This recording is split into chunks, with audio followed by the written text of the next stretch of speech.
গতকাল এদিকে এত বৃষ্টি হয়েছিল যার ফলে উম, ক্লাসটা নিতে পারিনি, কেন কি প্রচণ্ড নেটওয়ার্ক ইস্যু হতো। ঠিকঠাক করে নেওয়া যেত না, আদতে সময় নষ্ট হতো তোমাদেরও এবং আমারও। যাই হোক, তো মানে গতকালের ক্লাসটা আজকে নিচ্ছি। আহ, আজকে যেটা টপিক সেটা হচ্ছে আমাদের ওয়েস্টার্ন লজিক, অর্থাৎ আমার কথা কি ঠিকঠাক শোনা যাচ্ছে? ওই সাইডে কেউ একজন বলো। হ্যাঁ ম্যাম, শোনা যাচ্ছে। বেশ। আমাদের লজিক্যাল রিজনিং এর আগের দিন আমরা ইন্ডিয়ান লজিক সম্বন্ধে একটা ব্রিফ ধারণা দিয়েছিলাম, মানে ধারণা ইন দ্য সেন্স, সেটা আমি কখনোই বলবো না যে ওই ক্লাসটাই যথেষ্ট, দ্যাটস নট এনাফ।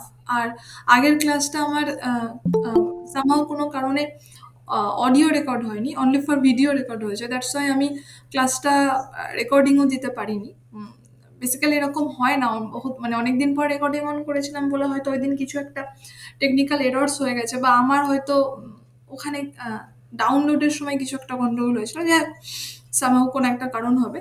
তো আজকে সেই জন্য লজিক্যাল রিজনিং এর আরেকটা পার্ট যেটা অর্থাৎ ওয়েস্টার্ন লজিক, সেটার একটা সামগ্রিক ধারণা দেব। কারণ এই ক্লাসের বাইরেও এখনো অনেক কিছু আছে, আরও ধরো ইন্ডিয়ান লজিকে আরও 3টে ক্লাস দরকার, ওয়েস্টার্ন লজিকে আরও অনেক ক্লাস দরকার। তারপরে গিয়ে আমাদের সিলেবাসটা ওভারঅল কমপ্লিট হবে। কিন্তু একটা ক্লাসে তো মানে সবটা কভার করা সম্ভব নয়, কিন্তু যতটা সম্ভব খুব ইম্পর্টেন্ট বিষয় সেগুলো আমি কভার করার চেষ্টা করছি। তো উম, আহ, যেটা প্রথমে বলা দরকার ছিল সেটা বলছি, যে শুভ সন্ধ্যা, ওয়েলকাম টু নলেজ হাব। ঠিক আছে। আগের দিনকে আমি একটু তোমরা যে দুজন আছো, দুজনই বোধহয় ছিলে, দু তিনজন, তিন চারজন যারা আছো তোমরা সবাই মনে হয় আগের দিনকার ক্লাসে ছিলে। তো আগের দিন আমি ব্রাঞ্চেস অফ ফিলোসফি বলেছিলাম এবং সেটা নিয়ে একটু আলোচনা করেছিলাম। সেটা আমি জাস্ট একটু শুরু করে আমি অন্য জায়গাগুলোতে যাচ্ছি, কারণ এখান থেকেই আমি ওয়েস্টার্ন লজিকে ঢুকবো। কেমন? ব্রাঞ্চেস অফ ফিলোসফির মধ্যে যেগুলো আসছে সেগুলো হচ্ছে এপিস্টেমোলজি, যেটা বলেছিলাম আগের দিন, metaphysics, political philosophy, aesthetics, ethics, cosmology, realism. ঠিক আছে, এই লজিকটাকে দুটো ভাগে ভাগ করা হচ্ছে, একটার নাম ইন্ডাকশন, একটার নাম ডিডাকশন। এই লজিক, ইন্ডাকশন এবং ডিডাকশন এগুলো কিন্তু সব ওয়েস্টার্ন লজিকের মধ্যে আসছে। থিওলজি, তো প্রথমে যদি আমি অ্যাক্সিওলজি মধ্যে যাই, যে হোয়াট ইজ অ্যাক্সিওলজি, যদিও সেটা এখানে নেই, আমি বলছি যে হোয়াট ইজ অ্যাক্সিওলজি। দেখো, অ্যাক্সিওলজি এমন একটা জিনিস যে ওটাতে আমি কি করব বা কি মানে কি, এক সেকেন্ড, ওটাতে কি করলে অ্যাক্সিওলজিটার স্টাডি হবে, অর্থাৎ study of nature of value, যেটা গতদিন বলেছিলাম। তো এরর্স হচ্ছে,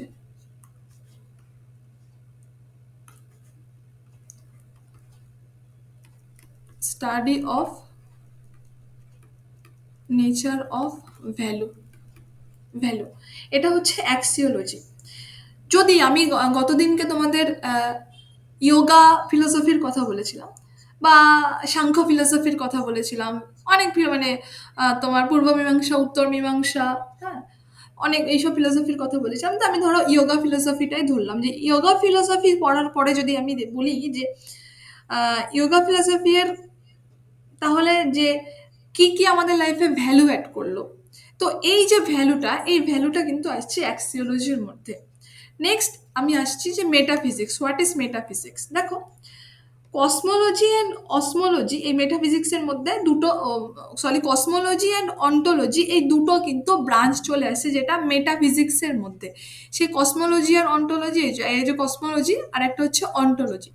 তো এই কসমোলজি মানে study the original organisation of universe, অর্থাৎ একটা জিনিসের যে অরিজিনাল যে বিষয়টা, সেইটা হচ্ছে আমাদের কসমোলজি। আর অন্টোলজি কি, study the nature of existence, মানে যে জিনিসটা এক্সিস্ট করছে, এক্সিস্ট মানে সাপোজ আমি যদি বলি যে উম, ধরো একটা, আমি যদি বলি যে এখন যে আমি আকাশে উড়ে উড়ে উম, মালয়েশিয়া যাব, আমার দুটো পাখা আছে, আমি পাখা দিয়ে আকাশে উড়ে উড়ে মালয়েশিয়া যাব, সেটা কি কখনো সম্ভব? কারণ ওরকম কিছু এখনো পর্যন্ত এক্সিস্ট করে না। কিন্তু আমি যদি বলি বাই ফ্লাইট আমি মালয়েশিয়া যাব, দ্যাট ইজ এক্সিস্টেন্স, মানে সেইটা কিন্তু এক্সিস্ট করে, দ্যাটস কল্ড অন্টোলজি।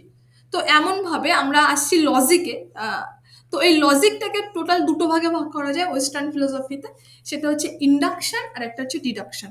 ইন্ডাকশন কি এবং ডিডাকশন কি সেটা আমি একটুখানি পরে আসছি। আমি এই ইন্ডাকশন এবং ডিডাকশনের আগে যে টপিকটাতে আসছি বা আসতে চাই সেটা হচ্ছে যে ওয়েস্টার্ন ফিলোসফির যে একদম ইন্ট্রোডাকশন সেটা হচ্ছে ইন্ডিয়ানরা যেখানে, আমি গতদিন বলেছি আবারও বলছি, জাস্ট মনে করিয়ে দিচ্ছি, গড সোল স্পিরিচুয়াল নিয়ে কাজ করেছে। আমরা দেখেছিলাম যে আস্তিক ফিলোসফি নাস্তিক ফিলোসফি, একটু রিমাইন্ড করো।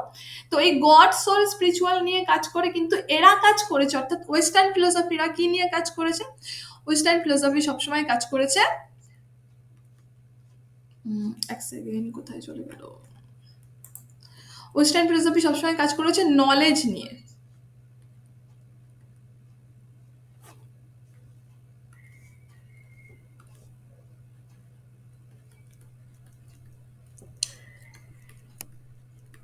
নলেজ অর্থাৎ ডেটা বা ইনফরমেশনকে যখন জানছি, দেখছি, বুঝতে চাইছি, তাকে জ্ঞান বা নলেজ বলা হয়। নলেজের বাংলা আমরা জ্ঞান আমরা সবাই জানি, নলেজের বাংলা যে জ্ঞান সেটা আমরা সবাই জানি, জ্ঞান বা নলেজ বলা হয়। তো এই জ্ঞানের উৎস, আকার, বৈধতা নিয়ে কাজ করেছে কিন্তু ওয়েস্টার্ন ফিলোসফি, অর্থাৎ নলেজের তার উৎস কি, তার আকার কি, তার বৈধতা ভ্যালিড না ইনভ্যালিড, এইসব নিয়ে কাজ করেছে এই ওয়েস্টার্ন ফিলোসফি। ওয়েস্টার্ন ফিলোসফির মধ্যে একটা একটা একটা ওয়ার্ড আসছে, সেই ওয়ার্ডটার নাম কি স্টেটমেন্ট, STATEMENT। তো হোয়াট ইজ এ স্টেটমেন্ট? দেখো, এই স্টেটমেন্ট থেকে আমি এবার আস্তে আস্তে ফিলোসফিতে ঢুকছি। দেখো, কোনো বিষয়বস্তুর যে ফ্যাক্ট বা ঘটনাকে, সেটা যদি রিটেন বা ওরালি যখন সেন্টেন্সের দ্বারা বা ল্যাঙ্গুয়েজের দ্বারা কারোর সামনে প্রেজেন্ট করি বা কোথাও প্রেজেন্ট করি, তাকে বলা হয় স্টেটমেন্ট। এর অ্যানাদার নেম হচ্ছে প্রিমাইসেস, আরেকটা অ্যানাদার নেম আছে সেটা হচ্ছে প্রপোজিশন। আশা করি যদি তোমরা একবারও নেট পরীক্ষা দিয়ে থাকো তাহলে এই ওয়ার্ডগুলোর সাথে পরিচিত আছো।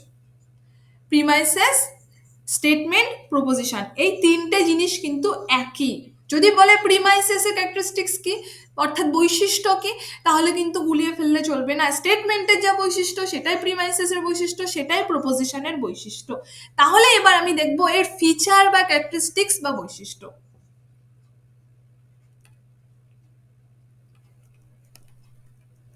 ফিচার, ফিচার কি? দেখো, প্রথম যেটা আমরা দেখবো সেটা হচ্ছে এটা ম্যাক্সিমাম ক্ষেত্রে কি হবে, ম্যাক্সিমাম ক্ষেত্রে কি হবে, ম্যাক্সিমাম ক্ষেত্রে ল্যাঙ্গুয়েজ ওরিয়েন্টেড হবে, ল্যাঙ্গুয়েজ ওরিয়েন্টেড হবে। তারপরে কি হবে, রিটেন বা ওরালি প্রেজেন্ট করা হবে, রিটেন বা ওরালি প্রেজেন্ট করা হবে। আচ্ছা, স্ক্রিন দেখা যাচ্ছে তো? হ্যালো? হ্যাঁ ম্যাম, দেখা যাচ্ছে। হ্যাঁ ম্যাম, দেখতে পাচ্ছি। রিটেন বা ওরালি কিন্তু প্রেজেন্ট করা হবে, অর্থাৎ ধরো ল্যাঙ্গুয়েজ ফর্মে হলো, হয় লিখে দিতে হবে না মুখে বলতে হবে, তবে কিন্তু সেটা স্টেটমেন্ট, প্রিমাইসেস বা প্রপোজিশন হবে, তাছাড়া কিন্তু হবে না। অর্থাৎ এর বৈশিষ্ট্যর মধ্যে কিন্তু এগুলো পড়ছে। নেক্সট 3 নম্বর বৈশিষ্ট্য কি বা 3 নম্বর ফিচার কি? Statement not used, valid invalid, most important feature. তাহলে কি হচ্ছে, স্টেটমেন্ট নট ইউজ,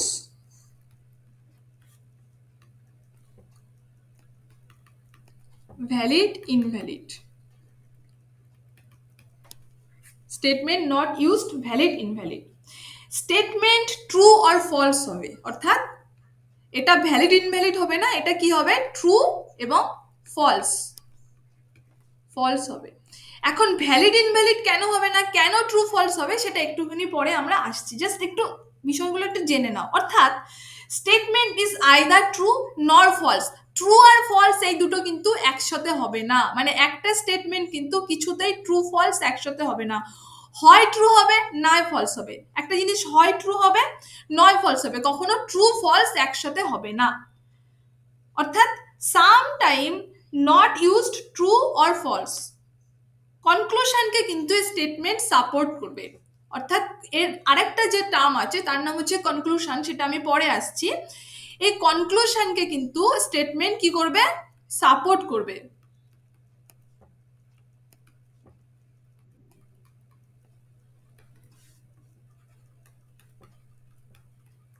সাপোর্ট করবে।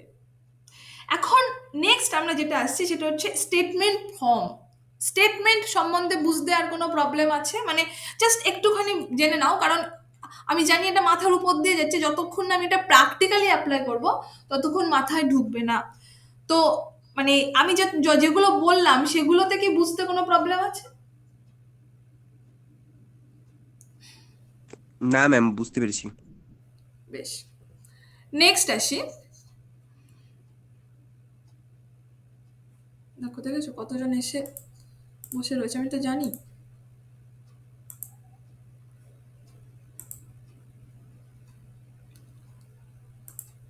আচ্ছা, নেক্সট যেটাতে আসবো সেটা হচ্ছে স্টেটমেন্ট ফ্রম।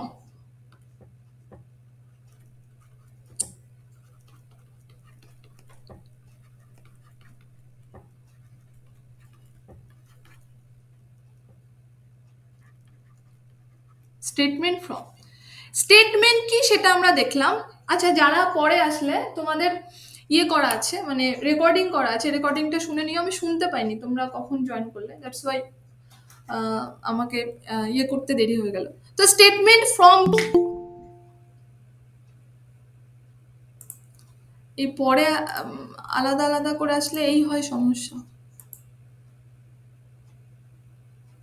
স্টেটমেন্ট ফর্ম কি দেখো, when statement provide complete language, অর্থাৎ যখন স্টেটমেন্ট একটা কমপ্লিট ল্যাঙ্গুয়েজ ইউজ না করে কি ইউজ করছে, শুধু সাইন বা সিম্বল, সাইন বা সিম্বল ইউজ করছে, সিম্বল ইউজ করছে, তখন তাকে বলা হয় স্টেটমেন্ট ফর্ম। স্টেটমেন্ট কি, ধরো আমি প্রথমে স্টেটমেন্টের একটা এক্সাম্পল দিই।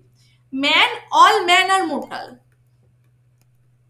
অল ম্যান আর মোর্টাল, এটা হচ্ছে স্টেটমেন্ট।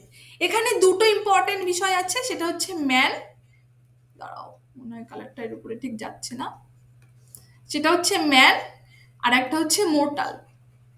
বোঝাতে পারলাম? দুটো ফর্ম আছে, একটা হচ্ছে ম্যান ম্যান আর একটা হচ্ছে মোর্টাল, আর একটা হচ্ছে মোর্টাল। তাহলে স্টেটমেন্ট, এটা হচ্ছে স্টেটমেন্ট। এবার স্টেটমেন্ট ফর্ম কি, স্টেটমেন্ট ফর্ম কি, অল, অল এ আর বি, অল এ আর বি, অর্থাৎ ম্যানটাকে আমি আইডেন্টিফাই করছি কি দিয়ে, এ দিয়ে, আর মোটালটাকে আমি আইডেন্টিফাই করছি বি দিয়ে। এটা একটা সাইন বা সিগন্যাল বা সিম্বল। বুঝতে পারলাম? What is statement and what is statement form, বোঝাতে পারলাম কি? হ্যাঁ ম্যাম। যখন কোনো নাম বা কোনো ওয়ার্ড দিয়ে বিষয়টা থাকবে বা স্টেটমেন্টটা থাকবে, তখন সেটাকে বলা হয় স্টেটমেন্ট। যখন এই ওয়ার্ডগুলোর পরিবর্তে একটা সাইন বা সিম্বল থাকবে, তখন তাকে বলা হয় স্টেটমেন্ট ফর্ম। যখন একটা স্টেটমেন্টের সঙ্গে আর একটা স্টেটমেন্ট অ্যাড করি, অর্থাৎ একাধিক ওয়ার্ডের সঙ্গে একাধিক ওয়ার্ড বা একটি ওয়ার্ডের সঙ্গে একাধিক ওয়ার্ড যোগ করি, তাকেও বলা হয় কিন্তু স্টেটমেন্ট ফর্ম। এক্সাম্পল দিই আমি একটা ছোট্ট করে, এক্সাম্পল দিই, যেমন অ্যান্ড, আর কি, অর, ইফ, এগুলো দিয়ে যদি একটা স্টেটমেন্টের সঙ্গে আর একটা স্টেটমেন্ট অ্যাড অন করা হয়, অর্থাৎ যোগ করা হয়, তখনও কিন্তু তাকে বলা হয় স্টেটমেন্ট ফর্ম। কিছুক্ষণ আগে কনক্লুশনের কথা বলেছিলাম, মনে পড়ছে? কনক্লুশনের কথা বলেছিলাম যে স্টেটমেন্ট এই যে এই বৈশিষ্ট্যটা, স্টেটমেন্ট কনক্লুশনকে কি করবে, সাপোর্ট করবে। এখন আমরা দেখবো, আর তখনই বলেছিলাম যে কনক্লুশন কি সেটা আমরা পরে দেখে নেবো। এক সেকেন্ড, কনক্লুশন কি সেটা আমরা পরে দেখবো। এখন আমাদের সেই সময়টা এসছে যে হোয়াট ইজ কনক্লুশন। আচ্ছা, তোমরা কেউ বলো তো যে কনক্লুশন কি, কি মানে কনক্লুশন বলতে তোমরা কি বোঝো? মানে আমাদের তো বাংলাতেও কনক্লুশন লাগে, সেই কনক্লুশন সম্বন্ধে কি বোঝো? কেউ একজন বলো।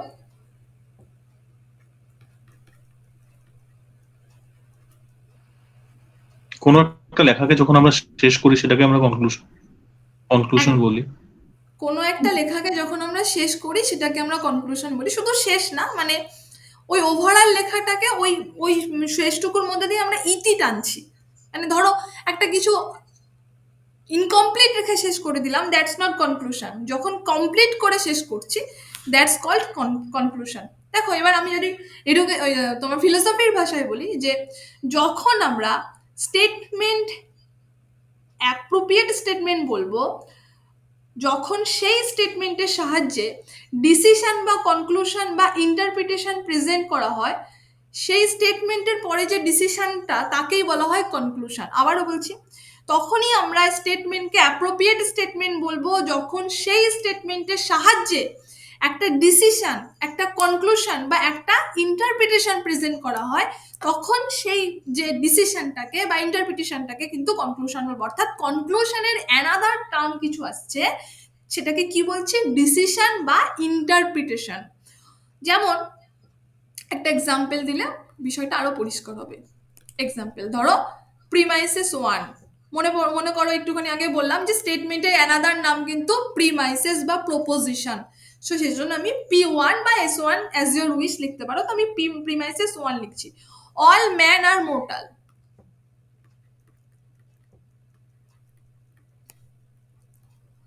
এটা আমি আমি যদি এখন মানে লিখে লিখে, মানে বাড়ি থেকে টাইপ করে এনে করতাম, তাহলে মনে হয় এরকম করে বোঝানো যেত না। দ্যাটস ওয়াই আমি বিশেষ করে পেপার ওয়ানের ক্লাসগুলো আমি এমনি করেই করি। পেপার মানে প্রিমাইসেস টু, রাম আর মোর্টাল। সরি।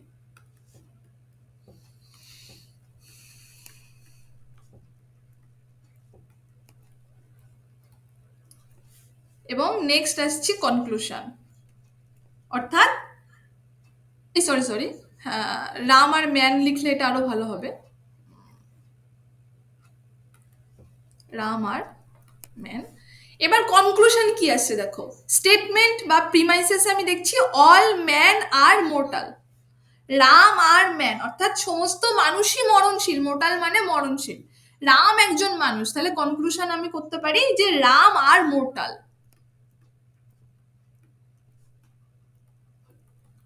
বৈশিষ্ট্যটা কি ছিল? আমরা বলো কি ছিল? আমরা বলেছি যে স্টেটমেন্ট সবসময় কি করবে? কনক্লুশনকে কি করবে?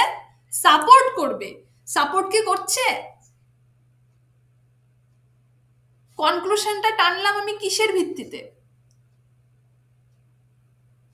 হ্যালো হ্যালো হ্যাঁ ম্যাডাম, করছে করছে। সাপোর্ট করছে। এবং কনক্লুশনটা টানলাম কিন্তু আমরা প্রিমাইসেসের ভিত্তিতে। এখন এর ফিচারটা আমি একটু যদি দেখি, অর্থাৎ এর বৈশিষ্ট্য, কনক্লুশনের বৈশিষ্ট্য যদি আমি দেখি, তাহলে বিষয়টা আরো পরিষ্কার হবে।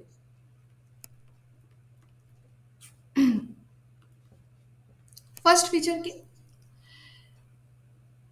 কনক্লুশন মানে কোনো কিছুর moral of the story. Moral of the story অর্থাৎ all man are mortal, Ram R man, অর্থাৎ মোরাল অফ দ্য স্টোরি কি হচ্ছে? রাম আর মোর্টাল, অর্থাৎ রামও মরণশীল। রামও মরণশীল। 2 নম্বরে এ কি ফিচার কি? 2 নম্বর ফিচার হচ্ছে conclusion is the decision making part বা এন্ড অফ দ্য পার্ট। আমি এন্ড অফ দ্য পার্ট লিখি, এন্ড অফ দ্য পার্ট বা ডিসিশন মেকিং পার্টও বলতে পারি। সেটা আর বলছি না, ব্যাখ্যা করছি না, তোমরা দেখতেই পাচ্ছ। নেক্সট আমরা বলি ফলোড ইন স্টেটমেন্ট। খুব ইম্পর্টেন্ট। সরি।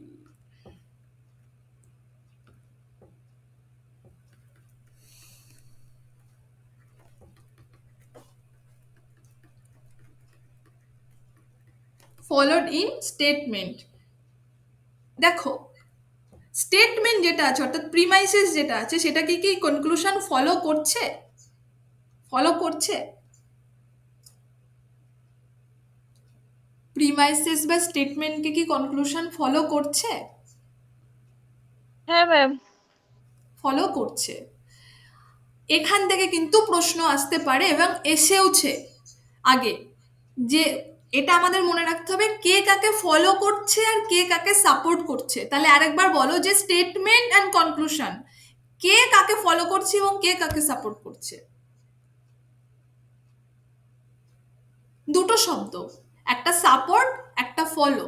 স্টেটমেন্ট এবং কনক্লুশনের মধ্যে কে সাপোর্ট করছে এবং কে ফলো করছে। স্টেটমেন্ট কনক্লুশনকে সাপোর্ট করছে আর কনক্লুশন স্টেটমেন্টকে ফলো করছে। বাকিরা, ও কি ঠিক বললো? হ্যাঁ ম্যাম, ঠিকই বলেছো ওটা। একদমই তাই। এটা কিন্তু ভুলে যেও না, কারণ এটা কিন্তু পরীক্ষায় আসে, 2-3 বার এসছে। তাহলে ফলোড ইন স্টেটমেন্ট অর্থাৎ স্টেটমেন্টকে ফলো করছে। আচ্ছা, 4 নম্বর আমি কি বলতে পারি ফিচার, যে স্টেটমেন্ট এন্ড কনক্লুশন আর লজিক্যালি কানেক্টেড। তাহলে স্টেটমেন্ট এবং কনক্লুশন এই দুটো কিন্তু কি হবে, লজিক্যালি কানেক্টেড হবে। লজিক্যালি কানেক্টেড হবে।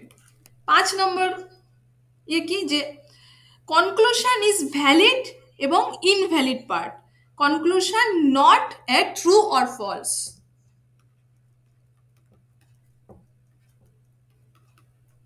আচ্ছা, একটুখানি আগে কোনটাকে আমরা ট্রু ফলস বলেছি প্রথম থেকে যারা ক্লাসে ছিল বলো একবার, বলে দিলাম একটুখানি আগে।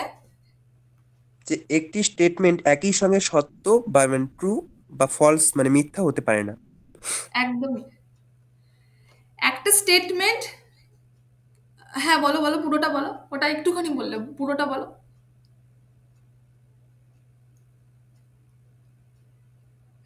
কে বলছিলে? রঞ্জিত বোধহয়, সরি হ্যাঁ ম্যাম, রণজিৎ বোধহয়। ওটাই বলছিলাম। হ্যাঁ, ওটাই বলছিলাম যে একটি বাক্য কখনো একই সঙ্গে মানে সত্য আর মিথ্যা হতে পারে না। হুম, তার মানে ট্রু, মানে দুটো আসছে, একটা হচ্ছে ট্রু ফলস আর একটা হচ্ছে ভ্যালিড ইনভ্যালিড।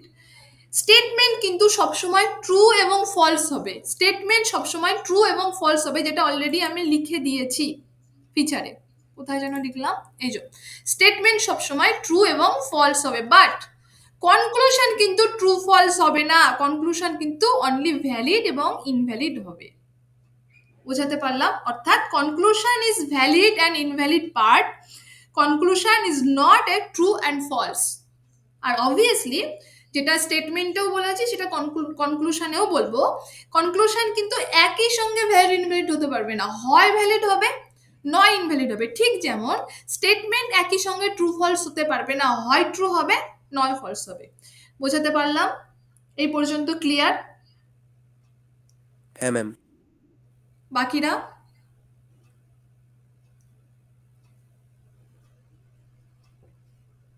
তাহলে নেক্সট যাব, বাকিরা? হ্যাঁ ম্যাম, বুঝেছি। আচ্ছা, নেক্সট হচ্ছে আর্গুমেন্ট।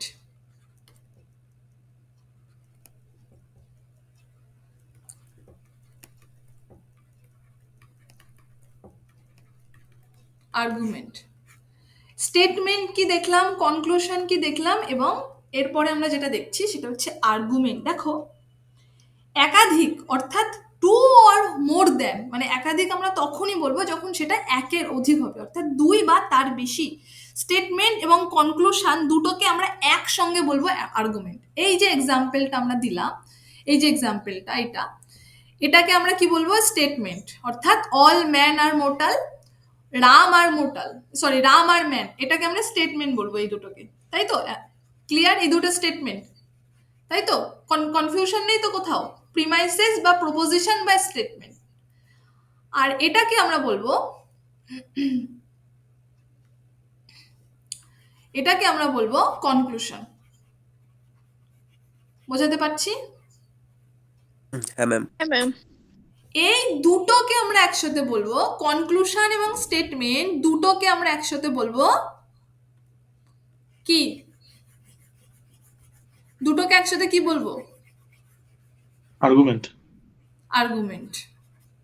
অর্থাৎ কনক্লুশন এবং স্টেটমেন্টকে যখন আমি যোগ করে দেবো তখন সেটা আর্গুমেন্ট হচ্ছে। অর্থাৎ conclusion, statement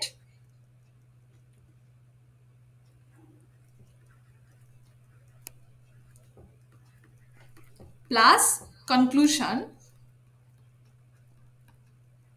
equal to argument.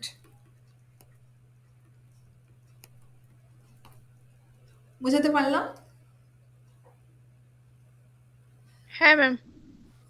এবার আমরা নেক্সট আসছি এর এই আর্গুমেন্টের ফিচার। দেখো স্টেটমেন্টের ট্রু ফলস রুলস, স্টেটমেন্টে আমরা যে ট্রু ফলস রুলসটা করেছিলাম, এই যে ট্রু ফলস রুলস কোথায় গেল,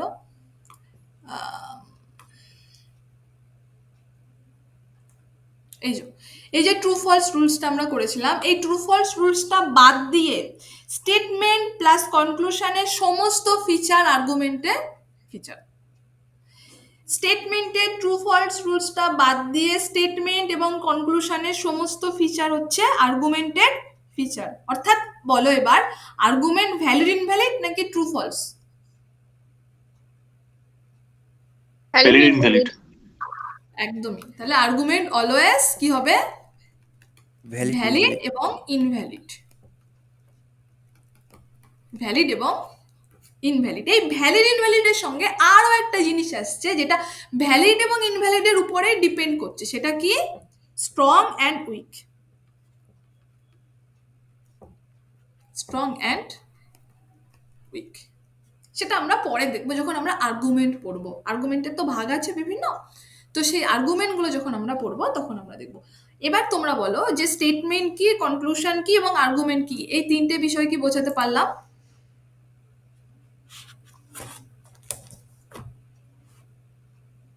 বোঝাতে পারলাম কি? হবে। এবার বুঝতে আমরা পেরেছি। আর্গুমেন্টের ভাগে আসি।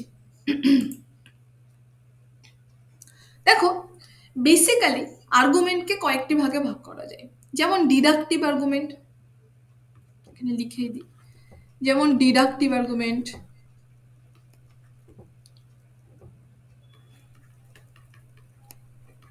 Deductive argument. 2 নম্বর হচ্ছে inductive argument.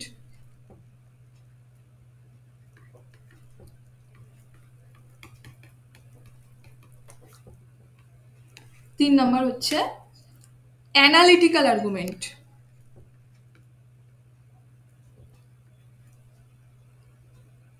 Sorry,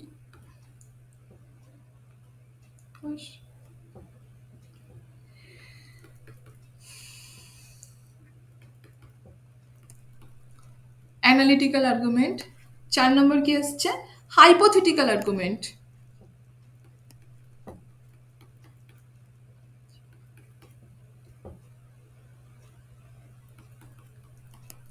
hypothetical argument. 5-এ আসছে সার্কুলার আর্গুমেন্ট।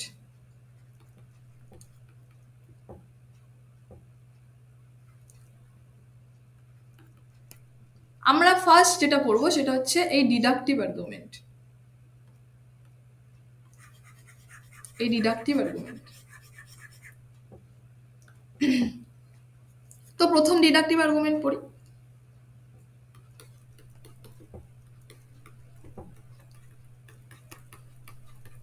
ডিডাকটিভ আর্গুমেন্ট,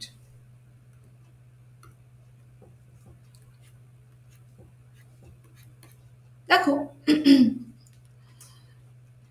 আগে আমি একটা ছোট ধারণা দিই। যখন কোনো বিষয়বস্তু ঘটনা সম্বন্ধে যে আর্গুমেন্ট দিই, সেই আর্গুমেন্ট যখন বড় থেকে ছোট হয়, অর্থাৎ জেনারেলাইজেশন থেকে স্পেসিফিক যখন হয়, বা ইউনিভার্সাল থেকে স্পেসিফিক যখন হয়, বা আননোন থেকে নোন যখন হয়, তখন তাকে বলা হয় ডিডাকটিভ আর্গুমেন্ট। আবারও বলছি, যখন কোনো বিষয়বস্তু ঘটনা সম্বন্ধে আমরা যে আর্গুমেন্ট দিই, সেই আর্গুমেন্ট যখন বড় থেকে ছোট হয়, অর্থাৎ আননোন থেকে নোন, জেনারেলাইজেশন থেকে স্পেসিফিক বা ইউনিভার্সাল থেকে স্পেসিফিক হয়, তখন তাকে বলা হয় ডিডাকটিভ আর্গুমেন্ট। আমি একটা ছোট্ট এক্সাম্পল দিলে সেটা আরো অনেক বেশি বুঝতে সুবিধা হবে। আচ্ছা, আমরা যখন ক্লাস 9, আমরা যখন মাধ্যমিক দিয়েছি তখন আমরা কটা সাবজেক্ট পড়েছি? আমরা যখন মাধ্যমিক দিয়েছি তখন আমাদের কটা সাবজেক্ট ছিল? 7টে। 7টা। লিখি আমি, যেহেতু মাধ্যমিক পরীক্ষা হচ্ছে তো মাধ্যমিক পরীক্ষা থেকে শুরু করলাম। 7টা সাবজেক্ট ছিল। আমরা যখন উচ্চ মাধ্যমিক দিয়েছি তখন আমাদের কটা সাবজেক্ট ছিল? 5টে। 5টা কি 6টা? 5টা কি 6টা? তা আমি 5টাই লিখি, একটা যেহেতু কম্পালসারি ছিল না, 5টা। আমরা যখন গ্রাজুয়েশন দিয়েছি তখন আমাদের কটা সাবজেক্ট ছিল? 3টে। 3টে। একটা 3টে ওভারঅল হিসাব করতে হবে। আমরা যখন মাস্টার্স করেছি তখন আমাদের কটা সাবজেক্ট বা করছি? একটা। এই একটা সাবজেক্টের আমাদের সমস্ত পড়তে হচ্ছে, কিন্তু এরপরে যখন আমরা এমফিল বা পিএইচডি করব তখন সেই একটা সাবজেক্টের একটা পার্ট পড়তে হবে, তাই তো? হ্যাঁ কি না? হ্যাঁ হ্যাঁ। তাহলে এটা কি হচ্ছে, বড় থেকে ছোট হচ্ছে না ছোট থেকে বড় হচ্ছে? বড় থেকে ছোট হচ্ছে। এটাকে বলা হয় ডিডাকটিভ আর্গুমেন্ট। অর্থাৎ বিষয়টা কি হচ্ছে, জেনারেলাইজেশন থেকে, দেখো এখানে একটা জেনারেলাইজেশন থেকে স্পেসিফিক হচ্ছে।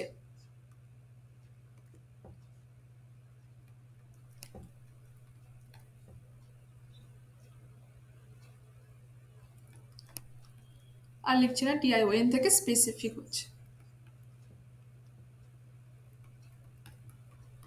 স্পেসিফিক হচ্ছে আস্তে আস্তে, কিন্তু স্পেসিফিক হচ্ছে। বোঝাতে পারলাম? আলটিমেট বিষয়টা কি বোঝাতে পারলাম? এবার এরপরে আমি ফিচার বলছি, কিন্তু অর্থাৎ ইউনিভার্সাল থেকে স্পেসিফিক, অনেকটা বিষয় থেকে একটা ছোট্ট বিষয় চলে আসছে। আননোন থেকে নোন, বিষয়টা কি বোঝানো গেল? হ্যাঁ ম্যাম। আচ্ছা, তাহলে আমি এর ফিচারে আসি।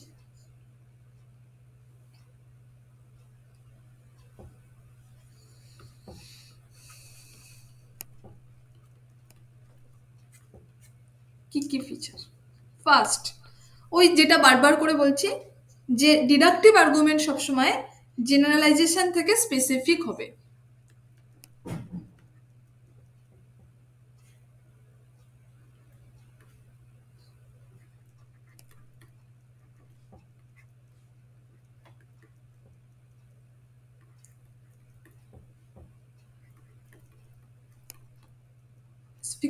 স্পেসিফিকেশন হবে। 2 নম্বর পয়েন্ট কি? ইউনিভার্সাল থেকে স্পেসিফিকেশন হবে।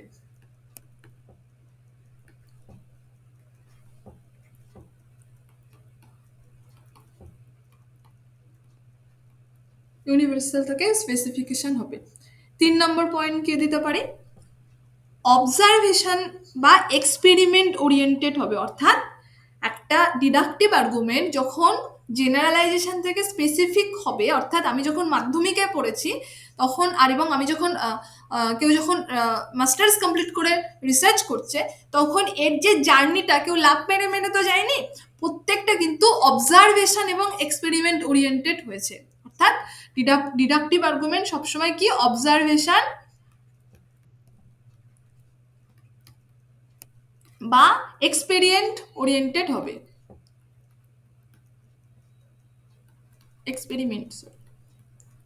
এক্সপেরিমেন্ট ওরিয়েন্টেড হবে। নেক্সট, কমপ্লেক্স থেকে সিম্পল হবে। কমপ্লেক্স মানে একটা বড় এরিয়া, সিম্পল মানে একটা ছোট্ট বিষয় চলে আসছে, অর্থাৎ এটাও কিন্তু বড় থেকে ছোটর মধ্যেই চলে আসছে।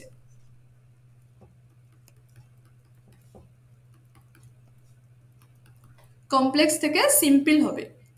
আচ্ছা,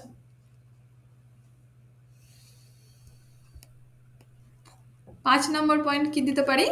5 নম্বর পয়েন্ট দিতে পারি, টপ থেকে ডাউন হবে। টপ থেকে ডাউন হবে। নেক্সট আমরা কি দিতে পারি?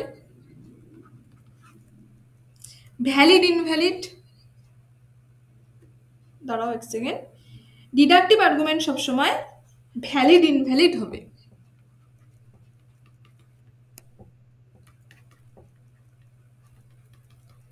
ইনভ্যালিড হবে, নট ট্রু অর ফলস, অর্থাৎ ট্রু ফলস হবে না। নেক্সট আমরা কি দিতে পারি? সামারাইজ দ্য প্রিমাইসেস, অর্থাৎ প্রিমাইসেসকে সামারাইজ করে, অর্থাৎ ছোট করে, কিন্তু এই ডিডাকটিভ আর্গুমেন্ট আমি আর লিখছি না। Summarise the premises. এই ডিডাকটিভ আর্গুমেন্টের কিছু স্ট্রাকচারাল রুলস আছে। কি আছে? Structural rules. আগে আমি এর একটা এক্সাম্পল দিইনি, তারপর স্ট্রাকচারাল রুলসটা বললে তোমরা বেশি ভালো করে বুঝতে পারবে। আচ্ছা, ফিচারগুলোতে কোনো প্রবলেম নেই তো? ফিচারে কোনো প্রবলেম নেই, ক্যারেক্টারিস্টিক্স অর্থাৎ না। প্রবলেম নেই তো? বোঝা গেছে। আচ্ছা, এক্সাম্পল দিই যে অল ম্যান আর কাউ। আরেকটা জিনিস যে না না এটা এটা একটা অন্য একটা দিই, অল ম্যান আর মোটালি দিই,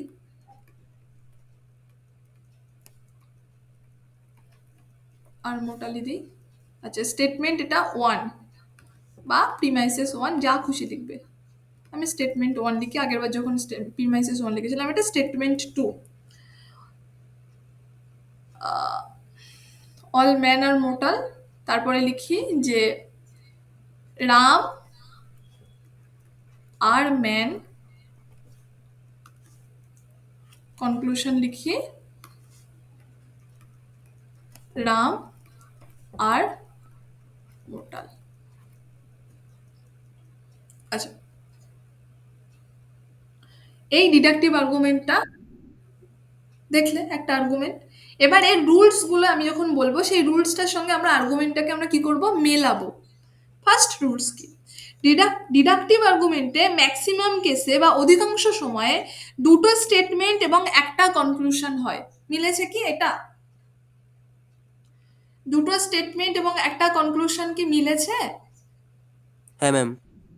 নেক্সট রুলস কি, টোটাল আর্গুমেন্টে 3টে টার্ম থাকবে, একটা সাবজেক্ট, একটা প্রেডিকেট আর একটা হেতু বা মিডল টার্ম। এইবার আমরা আসি what is subject, what is predicate এবং হোয়াট ইজ হেতু বা মিডল টার্ম।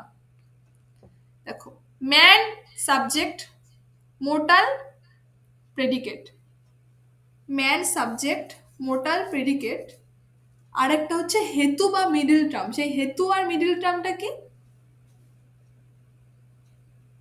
আর না না, রাম। এই রাম, ম্যান আর মোটাল, আমি পরে কোনটা হেতু, কোনটা সাবজেক্ট, কোনটা প্রেডিকেট সেটা পড়ে দেবো, মানে আরেকটা আলাদা ক্লাসে করাতে হবে, কারণ এটা অনেকটা ব্রিফ এরিয়া। আপাতত রাম, ম্যান আর মোটাল এই তিনটে সাবজেক্ট, প্রেডিকেট এবং হেতু বা মিডল টার্ম, এটা একটু শুনে রাখো বা জেনে রাখো। তো এই তিনটে টার্মই কি আছে? হ্যাঁ আছে। আচ্ছা। Next, middle term not use conclusion. Middle term not use conclusion, অর্থাৎ কনক্লুশনে কিন্তু কোনো মিডল টার্ম ইউজ হবে না। এটা মিডল টার্ম বা হেতুর একটা রুলস। যখন আমরা হেতু পড়াবো তখন সেখানেও আমরা কিন্তু এই রুলসটা পাবো। তাহলে কনক্লুশনে দেখো কোন টার্মটা ইউজ হয়নি, সেটাই আমাদের মিডল টার্ম। বলো তোমরা নিজেরাই। ম্যান। ম্যান। ম্যান, তাহলে এটাই কিন্তু আমাদের মিডল টার্ম।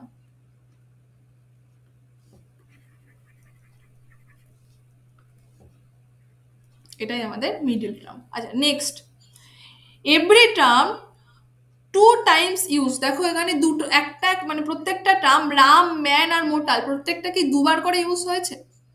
তোমরা নিজেরা বলো। হ্যাঁ হ্যাঁ হয়েছে। হ্যাঁ হয়েছে। তাহলে এই রুলসটাও ফলো করছে। নেক্সট, সাবজেক্ট এবং প্রেডিকেট ইকুয়াল টু কনক্লুশন। অর্থাৎ সাবজেক্ট, এটাকে আমি যদি কনক্লুশন থেকে আমাদের সাবজেক্ট প্রেডিকেট হতে হবে, এটা সাবজেক্ট এবং এটা প্রেডিকেট ইকুয়াল টু কনক্লুশন। আচ্ছা বলো, কনক্লুশনে কি বলেছে যে কনক্লুশনে মিডল টার্ম থাকবে না। যখনই মিডল টার্ম থাকবে না, তাহলে কনক্লুশনে দুটো টার্ম হচ্ছে, একটা সাবজেক্ট, একটা প্রেডিকেট। সেটা কি মিলেছে? কনক্লুশনে কি হ্যাঁ মিডল মিলেছে। টার্ম আছে? হ্যাঁ মিলেছে, হ্যাঁ মিডিল কনক্লুশনে টার্ম মিডিল আসবে না। কনক্লুশনে কিন্তু মিডল টার্ম নেই। মিডল টার্ম তো এই যে ম্যান, এই যে ম্যান, স্টেটমেন্ট 1 এবং স্টেটমেন্ট 2 তে কিন্তু মিডল টার্ম আছে, বাট কনক্লুশনে কিন্তু মিডল টার্ম নেই। আচ্ছা, এখন এই ডিডাকটিভ আর্গুমেন্টে দুটো টাইপস আছে, একটা হচ্ছে ভ্যালিড এবং একটা হচ্ছে ইনভ্যালিড। বা ডিডাকটিভ আর্গুমেন্টকে দুই ভাগে ভাগ করা যায়, একটা হচ্ছে ভ্যালিড এবং একটা হচ্ছে ইনভ্যালিড। আমাদের দেখতে হবে যে ভ্যালিড ডিডাকটিভ আর্গুমেন্ট কি এবং ইনভ্যালিড ডিডাকটিভ আর্গুমেন্ট কি। দেখো, যখন ডিডাকটিভ আর্গুমেন্টের স্ট্রাকচারাল রুলস ফলো করে তখন তাকে বলা হয় ভ্যালিড ডিডাকটিভ আর্গুমেন্ট। তাহলে কি এটাকে আমরা ভ্যালিড ডিডাকটিভ আর্গুমেন্ট বলতে পারি? হ্যাঁ বলতে পারি। এটাকে আমরা ভ্যালিড ডিডাকটিভ আর্গুমেন্ট বলতে পারি, কারণ প্রত্যেকটা স্ট্রাকচারাল রুলস কিন্তু এখানে ফলো করছে। কিন্তু যখন ডিডাকটিভ আর্গুমেন্ট রিয়েল লাইফে ট্রু এবং ভ্যালিড হবে তখন তাকে আমরা বলবো সাউন্ড ডিডাকটিভ বা সাউন্ড ডিডাকটিভ ভ্যালিড আর্গুমেন্ট। আমি এটা লিখে দিই এখানে।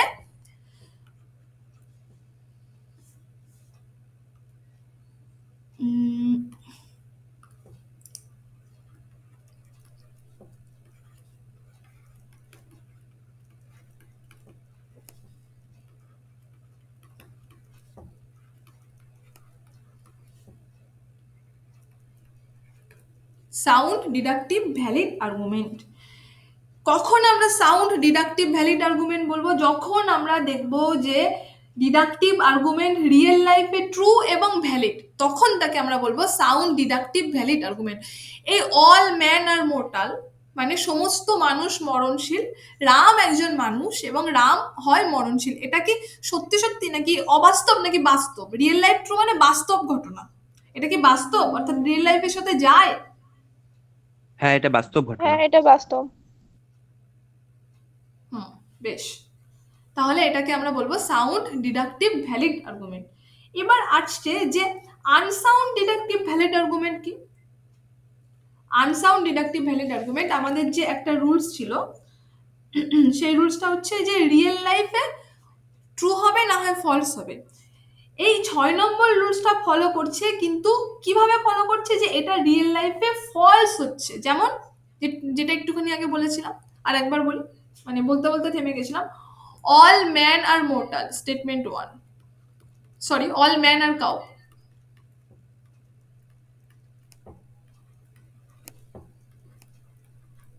স্টেটমেন্ট 2,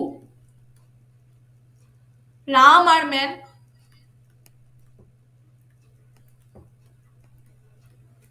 স্টেটমেন্ট 3 বা সরি কনক্লুশনে করে দিই একবার, রাম আর কাউ। বলো কোনটা সাবজেক্ট কোনটা প্রেডিকেট? আগে এটা আমি বলি তারপরে বলছি। রাম সাবজেক্ট আর কাউ প্রেডিকেট। রাম সাবজেক্ট আর কাউ প্রেডিকেট। কোনটা মিডল টার্ম? ম্যান। একদম সরি, ম্যান হচ্ছে মিডল টার্ম।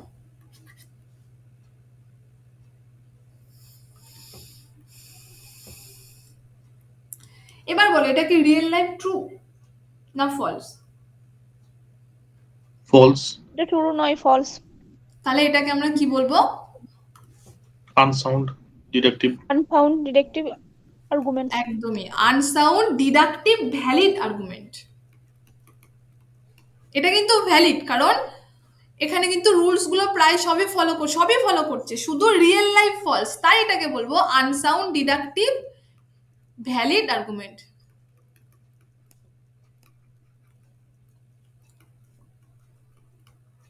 বোঝাতে পারলাম? এই পর্যন্ত তো ক্লিয়ার। এবার আমরা ইনভ্যালিডে যাব।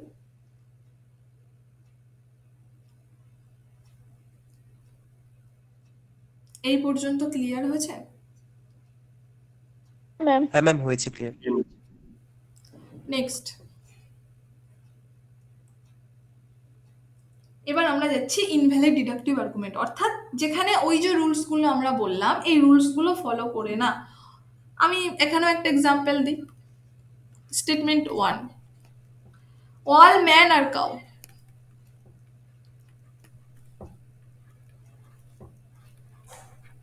স্টেটমেন্ট 2, রাম আর ক্যাট।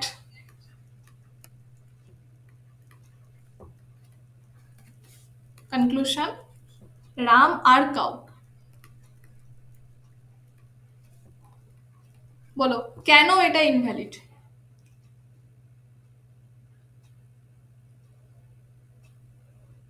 কারণ একটা ক্যাট আছে এবং একটা কাউ আছে, দুটোর সঙ্গে তো মিলছে না। প্রথমত মিলছে না, ফার্স্টে আমরা ভ্যালিড ইনভ্যালিড চুজ করার সময় যেটা দেখবো, রাম, সরি এটা কালারটার সঙ্গে যাচ্ছে না। প্রথমে আমরা ভ্যালিড ইনভ্যালিড চুজ করার সময় যেটা দেখবো যে রাম আমাদের কি সাবজেক্ট, কাউ হচ্ছে আমাদের প্রেডিকেট। খুব ভালো কথা। আর কি বলেছে, যেটা আমাদের কনক্লুশনে যে টার্মটা থাকবে না সেটা আমাদের মিডল টার্ম। তাহলে এখানে আমরা রামকে দাগ দিয়ে নিই, এখানে আমরা কাউ দাগ দিয়ে নিই, তাহলে দুটো আসছে, একটা হচ্ছে ম্যান আসছে, একটা হচ্ছে ক্যাট আসছে, অর্থাৎ দুটো মিডিল টার্ম চলে আসছে। মিডিল টার্ম কি হবে? একটা হবে, তাই এটা কি হয়? এটা ইনভ্যালিড।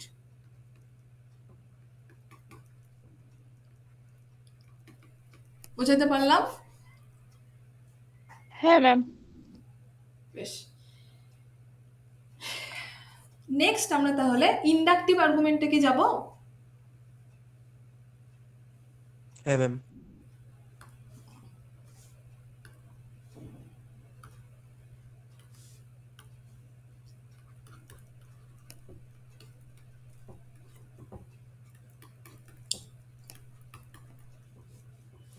Inductive argument.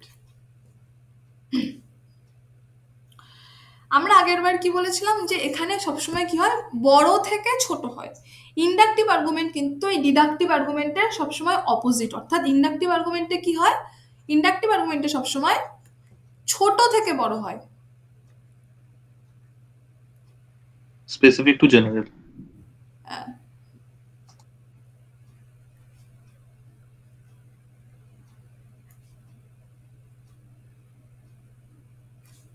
এখানে আমি একটা এক্সাম্পল দিতে পারি।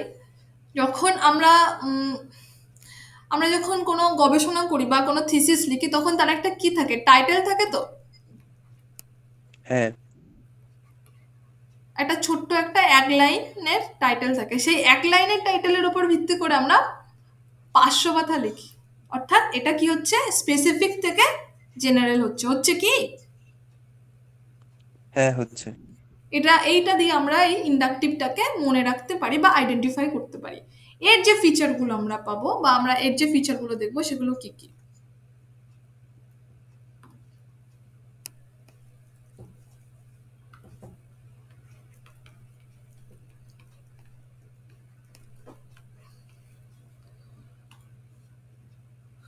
ফার্স্ট ফিচার হচ্ছে স্পেসিফিক টু জেনারেল।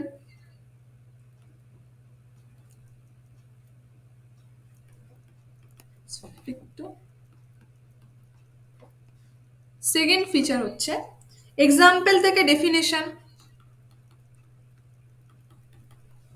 আমি ডেফিনেশন লিখছি না, ডেফিনেশন।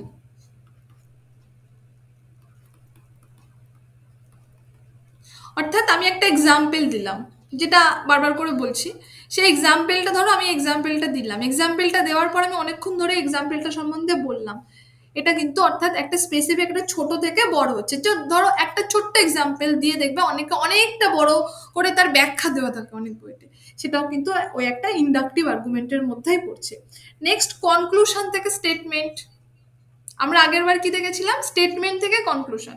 এটাতে আমরা দেখবো কনক্লুশন থেকে স্টেটমেন্ট।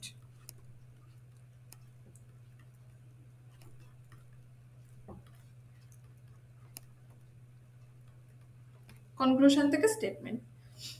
নেক্সট কি? কনক্রিট থেকে অ্যাবস্ট্রাক্ট।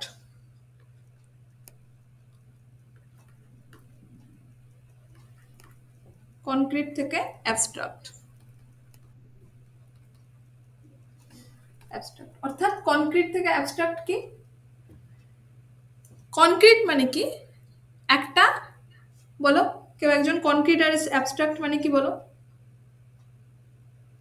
কনক্রিট যেটা মানে মানে বোঝা যায়, বোঝার যাওয়ার মূর্ত। থেকে মূর্ত একদমই, যেটাকে আমরা বলে। মানে শুদ্ধ বাংলায় বললে কনক্রিট মানে মূর্ত, আর অ্যাবস্ট্রাক্ট মানে বিমূর্ত।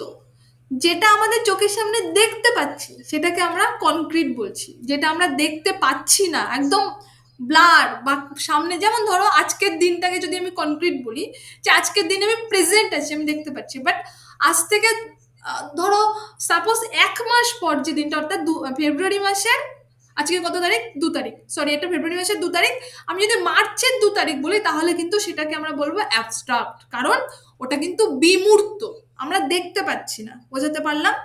এই কনক্রিট এবং অ্যাবস্ট্রাক্ট এই টার্ম দুটো কিন্তু খুব ইম্পর্টেন্ট ফর এই logical reasoning, teaching aptitude, research aptitude, এগুলো হায়ার এডুকেশন, কমিউনিকেশন, এগুলোর জন্য। দ্যাটস ওয়াই এই টার্ম দুটো আমি ভালো করে বুঝিয়ে দিলাম। আচ্ছা, নেক্সট, সিম্পল থেকে কমপ্লেক্স। আগেরবার যেমন বলেছিলাম কমপ্লেক্স থেকে সিম্পল,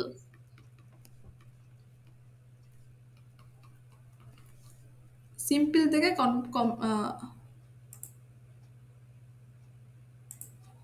কমপ্লেক্স। আচ্ছা, 6 নম্বর কি, বটম থেকে টপ বা লো থেকে হাই।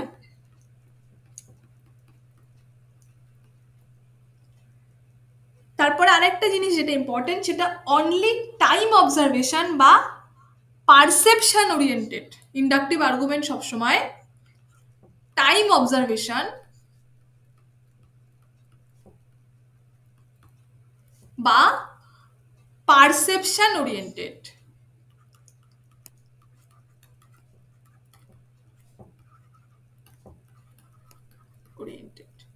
নেক্সট একটা ইম্পর্টেন্ট টার্ম আছে, সেটা হচ্ছে ইউনিফর্মিটি অফ নেচার, যেটা পরীক্ষায় অলরেডি মনে হয় 2022-এ 23-এ না 23-এ মনে হয় একবার এসেছিল, 23-এই এসেছিল একবার। নেক্সট আমরা বলবো ইউনিফর্মিটি অফ নেচার।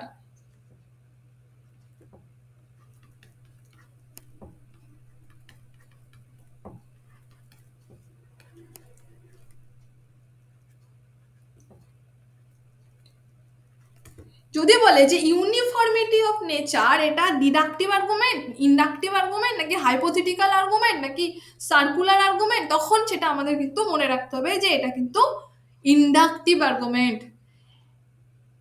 নেক্সট, এই ইন্ডাকটিভ আর্গুমেন্ট আমরা আগের বার দেখেছিলাম ডিডাকটিভে সাউন্ড অ্যান্ড আনসাউন্ড, সেটা কিন্তু ইন্ডাকটিভ আর্গুমেন্টের ক্ষেত্রে হবে স্ট্রং অ্যান্ড উইক।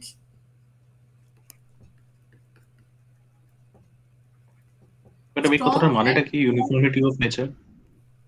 এটা আমি যখন পড়াবো, রিসার্চ পড়াবো, তখন আমি বুঝিয়ে দেবো। ইউনিফর্মিটি অফ নেচার বোঝাতে গেলে মিনিমাম 20 মিনিট লাগবে। এটা ইউনিফর্মিটি অফ নেচার ইন্ডাকটিভের, এটা রিসার্চের ক্ষেত্রে প্রযোজ্য, নট লজিক্যাল রিজনিং। আচ্ছা, তো স্ট্রং অ্যান্ড উইক যেটা, সেটা গুলিয়ে গেল, এই ইন্ডাকটিভ আর্গুমেন্টকে কিন্তু দুইটা ভাগে ভাগ করা হচ্ছে, একটা হচ্ছে স্ট্রং অ্যান্ড একটা হচ্ছে উইক, যেটা আমরা ডিডাকটিভ আর্গুমেন্টে দেখেছিলাম সাউন্ড অ্যান্ড আনসাউন্ড। আচ্ছা, তো এই স্ট্রং অ্যান্ড উইক কি দেখো, ডিডাকটিভ আর্গুমেন্ট যদি একটা ইন্ডাকটিভ আর্গুমেন্ট, ধরো একটা ইন্ডাকটিভ আর্গুমেন্টকে আমি যদি দুটো সাইডে একটা ভাগ করি,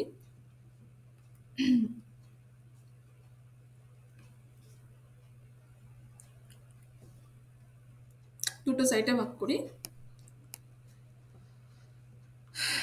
তাহলে এখানে আমি যদি বলি যে স্টেটমেন্ট 1 হচ্ছে ক্রো ব্ল্যাক, বা কাক হয় কালো, বাংলাতে লিখি।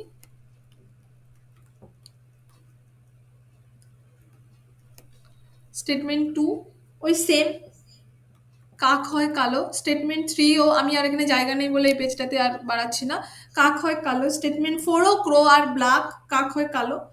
তাহলে কি হচ্ছে, জেনারেলাইজেশন কি হচ্ছে বা কনক্লুশন কি হচ্ছে, ম্যাক্সিমাম ক্রো আর ব্ল্যাক। Am I right? আমরা যত কাক দেখি তার মধ্যে 90% কাক কিন্তু কালো হয়, কিন্তু কিছু 1% কাক আছে সেটা অ্যাশেশ কালারের হয়, গ্রে কালারের। বোঝাতে পারছি কি? বোঝাতে পারছি আমি? হ্যাঁ হ্যাঁ ম্যাম। এটা কিন্তু স্ট্রং ডিডাকটিভ আর্গুমেন্ট, অর্থাৎ ম্যাক্সিমাম কেসে কিন্তু এটা হয়। কিন্তু এইখানে যদি বলি যে মানুষ হয় কালো, ম্যান আর ব্ল্যাক, আবারও যদি বলি মানুষ হয় কালো, আবারও যদি বলি মানুষ হয় কালো, এবং কনক্লুশনে যদি বলি যে অল ম্যান আর ব্ল্যাক, তাহলে কি সেটা ঠিক? না, এটাকে বলবো উইক ডিডাকটিভ আর্গুমেন্ট। তো স্ট্রং উইক সাধারণত পড়ে না, যেটা পড়ে যে স্ট্রং উইক কিসের ভাগ সেটা পড়ে, সেটা ইন্ডাকটিভের ভাগ, সেটা মনে রাখলেই চলবে। আচ্ছা, তাহলে এই পর্যন্ত ক্লিয়ার হলো? হ্যাঁ ম্যাম। বেশ, নেক্সট আমরা যেটা আসছি সেটা হচ্ছে হাইপোথেটিক্যাল ডিডাকটিভ আর্গুমেন্ট।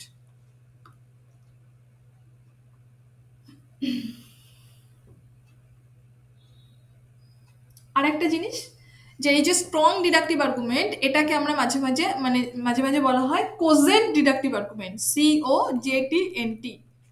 আবার উইকটাকে বলা হয় আনকোজেন্ট। মনে রাখতে হবে, শুধু টার্ম দুটো মনে রাখো, মানে এর কে বলা হয়। তাহলে স্ট্রং কে বলা হয় কোজেন্ট এবং উইক কে বলা হয় আনকোজেন্ট।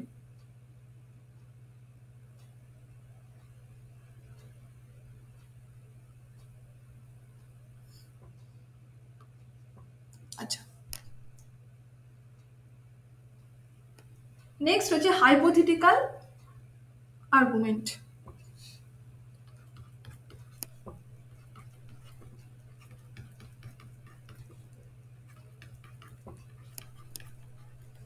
Hypothetical argument.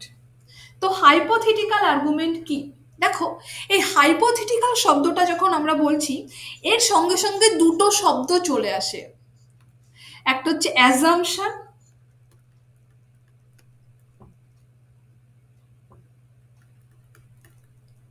আর একটা হচ্ছে প্রেডিকশন।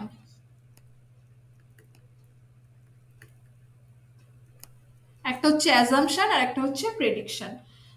দেখো, অ্যাজাম্পশন কি আমরা আমাদের নিশ্চয়ই বলতে হবে না। আমি ধরো কেউ একটা নেটের পরীক্ষা দিয়ে আসলো, আমি ঘরে বসে, আমার বন্ধু ধরো নেটের পরীক্ষা দিয়ে আসলো, আমি ঘরে বসে বসে বলছি যে হ্যাঁ, ও এবার কোয়ালিফাই করে যাবে। সেটা আমি কি ওখানে পরীক্ষা দিতে গেছি, নাকি আমি পরীক্ষা দিচ্ছি? নয়, আমি ওখানে ও পরীক্ষা যখন দিচ্ছিল আমি জানিও না, বাট আমি ঘরে বসে বলছি তার হাব ভাব বিহেভিয়ার দেখে যে না, ও এবার কোয়ালিফাই করে যাবে। এটাকে আমরা অ্যাজাম্পশন বা প্রেডিকশন বলবো, যেটাকেই আমরা হাইপোথেটিক্যাল আর্গুমেন্ট বলবো, বা হাইপোথেটিক্যাল এই টার্মটা বোঝানোর জন্য এই এক্সাম্পলটা দিলাম। এবার আমরা আলটিমেটলি সংজ্ঞায় আসি। কোনো বিষয়বস্তু ঘটনা সম্বন্ধে প্রি এক্সপেরিয়েন্স বা পূর্ব অভিজ্ঞতার ভিত্তিতে কনক্লুশন বা স্টেটমেন্ট ড্র করছি একটি, এবং এটি অ্যাজাম্পশন বা অনুমানা বা প্রেডিকশনের ভিত্তিতে, তাকে বলবো হাইপোথেটিক্যাল আর্গুমেন্ট। আবারও বলছি, যখন কোনো বিষয়বস্তু ঘটনা সম্বন্ধে প্রি এক্সপেরিয়েন্স বা পূর্ব অভিজ্ঞতার ভিত্তিতে একটা কনক্লুশন বা স্টেটমেন্ট ড্র করছি, এবং এটি অ্যাজাম্পশন বা অনুমানা বা প্রেডিকশনের ভিত্তিতে, তাকে আমরা বলবো হাইপোথেটিক্যাল আর্গুমেন্ট। আরো একটা এক্সাম্পল দিই, যে আমি ধরো রাম গরু চড়াতে গেছে, এবং দূরে একটা লাল গরু আছে। রাম এই ছোট্ট মতন দেখছে, আমাদের ওই বলো না পথের পাঁচালীটার মতন উপন্যাসটা একটুখানি মনে করো। ধরো অপু গেছে এবং দূরে দেখছে যেন একটা মানে লাল রঙের গরু খুঁজতে গেছিল না, বাছুর। এবং রাম এখান থেকেই ও অ্যাজাম্পশন করছে বা ধারণা করছে যে ওটা বোধহয় আমাদের গরু, বলে দৌড়াতে দৌড়াতে দৌড়াতে দৌড়াতে ওখানে গেল, কিন্তু গিয়ে দেখলো যে ওটা ওদের গরু না। তো ওটা বোধহয় আমাদের গরু, এই যে ধারণাটা করছে, এটাকে বলা হয় হাইপোথেটিক্যাল আর্গুমেন্ট। বোঝাতে পারলাম? অর্থাৎ প্রি এক্সপেরিয়েন্সের ভিত্তিতে বা পূর্ব অভিজ্ঞতার ভিত্তিতে কিন্তু এই অ্যাজাম্পশনটা করছে, যেটাকে আমরা ইন্ডিয়ান লজিকের ভাষায় বলবো অনুমানা। ক্লিয়ার? হ্যাঁ ম্যাম। বেশ।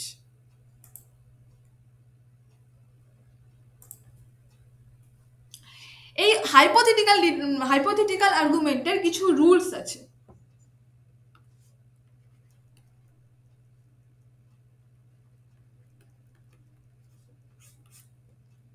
যেমন, যদি কোনো আর্গুমেন্টের কন্ডিশন বা শর্ত থাকে, তাকে হাইপোথেটিক্যাল ডিডাকটিভ আর্গুমেন্ট বলা হয়। কন্ডিশন মানে একটু পারলে লিখে নিও, যদি কোনো আর্গুমেন্টের কন্ডিশন বা শর্ত থাকে, তাকে হাইপোথেটিক্যাল আর্গুমেন্ট বলা হয়। এই কন্ডিশন এবং শর্তগুলো কি কি? এই কন্ডিশন এবং শর্তগুলো হচ্ছে ইফ, দেন, মানে এগুলো ট্রিক্স, কোথাও কোনো বইতে পাবে না। দেন, হোয়েন, এই শব্দগুলো যদি কোনো আর্গুমেন্টের মধ্যে থাকে এবং তারপরে যদি বলা হয় এটা কি আর্গুমেন্ট, চোখ কান নাক চতুর্দিকে যা আছে সব বন্ধ করে দিয়ে আসবে ডিডাকটিভ হাইপোথেটিক্যাল আর্গুমেন্ট। বোঝাতে পারলাম কি? হ্যাঁ ম্যাম। একটা এক্সাম্পল দিই।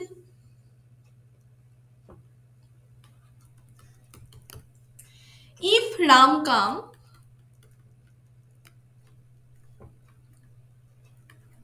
Ram come, then Sam automatically come.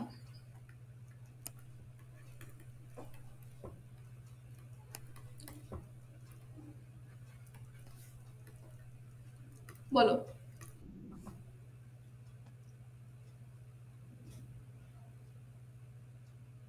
বলো এটা কি আর্গুমেন্ট? হাইপোথেটিক্যাল। কেন হাইপোথেটিক্যাল আর্গুমেন্ট?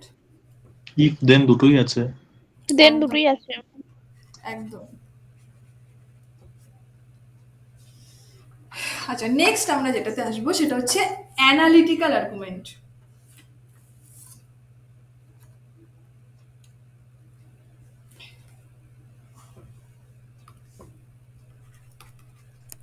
এখানে ম্যাডাম ভ্যালিড ইনভ্যালিড এর কোনো কিছু ব্যাপার নেই। না না না না,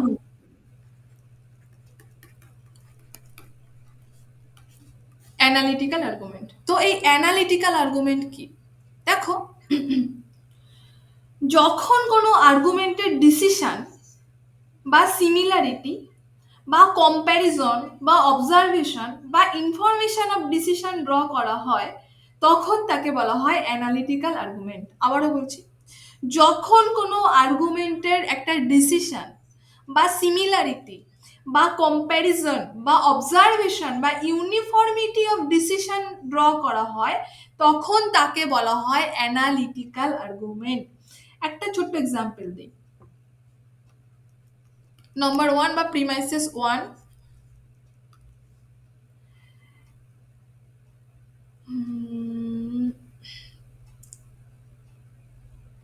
আমেরিকান, না না না, এশিয়ান ম্যান আর ব্ল্যাক। স্টেটমেন্ট টুতেও বলি, স্টেটমেন্ট 1 বলি। স্টেটমেন্ট 2, সেম এশিয়ান ম্যান আর ব্ল্যাক। স্টেটমেন্ট 3তেও সেম দেব। দেওয়ার পরে আমি একটা কনক্লুশন, স্টেটমেন্ট 3 আর বলছি না, আমি ডিরেক্ট কনক্লুশন বলে দিচ্ছি যেহেতু জায়গা নেই। মোস্ট এশিয়ান ম্যান আর ব্ল্যাক, মোস্ট এশিয়ান ম্যান আর ব্ল্যাক। দেখো, এটি কিন্তু ম্যাক্সিমাম ক্ষেত্রে বা পুরোটাই রিয়েল লাইফের সঙ্গে মিলে যাচ্ছে। অর্থাৎ এশিয়ার মানে বেশিরভাগ মানুষ কিন্তু কৃষ্ণবর্ণ, কারণ আমি যদি বর্ণের দিক থেকে ধরি, সেদিক থেকে ইউরোপিয়ানরা কিন্তু আলটিমেটলি ফর্সা। মানে আমাদের এখানে খুব ফর্সা মানুষও যদি ইউরোপে গিয়ে আমেরিকা বা ফিনল্যান্ড বা ওই যে নরওয়ের ওই দিককার যে কান্ট্রিগুলো, ওখানে যদি যায় সে কালো হবে। তাই এশিয়ার যে কালারটা, এটাকে কিন্তু ব্ল্যাকই বলা চলে, মানে জেনারেলাইজেশনের ভিত্তিতে। আমরা আরেকবার সংজ্ঞাটা বলি, যে যখন কোনো আর্গুমেন্টের ডিসিশন, সিমিলারিটি বা কম্প্যারিজন বা অবজারভেশন বা ইউনিফর্মিটি অফ ডিসিশনের ভিত্তিতে ড্র করা হয়, তখন তাকে বলা হয় অ্যানালিটিক্যাল আর্গুমেন্ট। এটা কিন্তু সব দেখো, স্টেটমেন্ট 1, স্টেটমেন্ট 2, স্টেটমেন্ট 3তেই কিন্তু তিনটেতেই আমরা বলছি এশিয়ান ম্যান আর ব্ল্যাক। এই সিমিলারিটির ভিত্তিতে আমি কনক্লুশন ড্র করছি মোস্ট এশিয়ান ম্যান আর ব্ল্যাক। বুঝতে পারলাম? বোঝাতে পারলাম কি? হ্যাঁ হ্যাঁ ম্যাম। এবার আমি বলি যে এই অ্যানালিটিক্যাল আর্গুমেন্টে কয়েকটা টার্ম আছে, যে টার্মগুলো যেহেতু সিমিলারিটি বা অ্যানালিটিক্যাল, অর্থাৎ হয় না মানে মিল বা তুলনা করা হচ্ছে, সেই তুলনার যে টার্মগুলো, অর্থাৎ সেই যে টার্মগুলো যেগুলো থাকলে আমরা বুঝবো 99% কেসে যে এটা অ্যানালিটিক্যাল আর্গুমেন্ট, সেই টার্মগুলো হচ্ছে like, as and. Like, as এবং অ্যান্ড।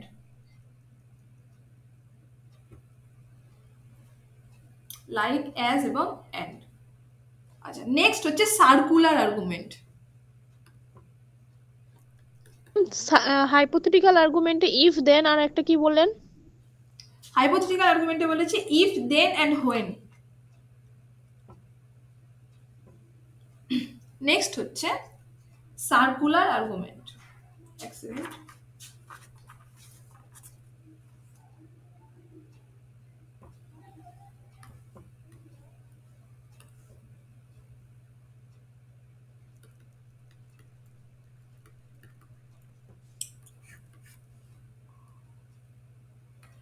সার্কুলার আর্গুমেন্ট মানে কি? যখন, অর্থাৎ এটাকে আমরা বলতে পারি ট্রান্সেন্ডেন্টাল আর্গুমেন্ট।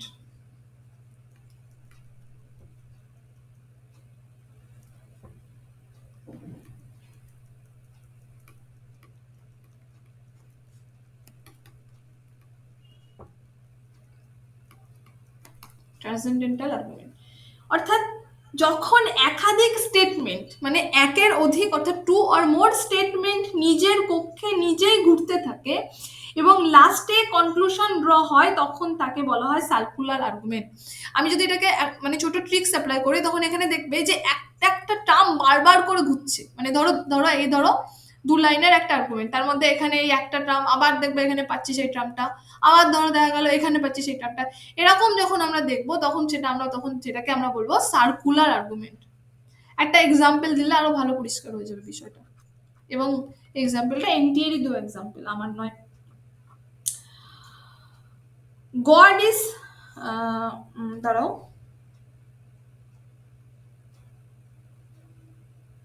আচ্ছা, god is the source of knowledge.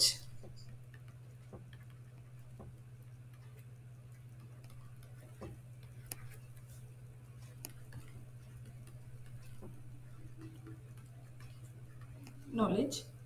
Next, and knowledge is the creative truth.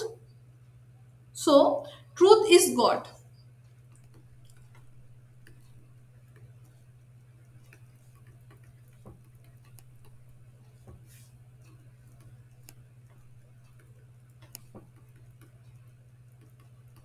Truth. So,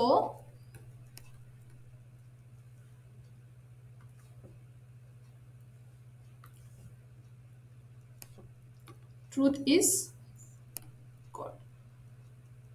দেখো কোন কোন টার্ম বারবার এসেছে বলো।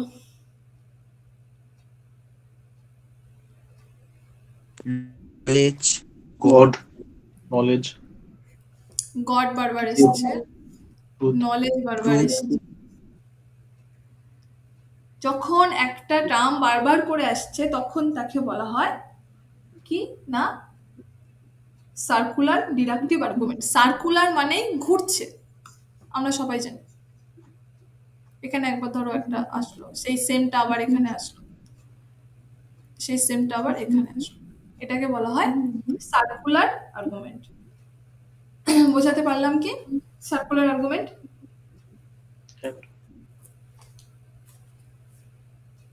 বোঝাতে পারলাম? হ্যাঁ হ্যাঁ ম্যাম। ম্যাম, বুঝতে পেরেছি। আচ্ছা, তাহলে আর্গুমেন্টটা শেষ হলো। এবার বলো যে আর কি কিছু শুরু করবো নাকি এখানে থাকবে? এবার নতুন কিছু শুরু করতে হবে।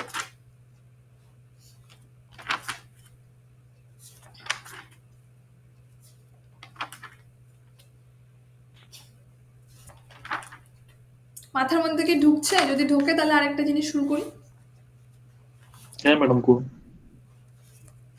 বেশ,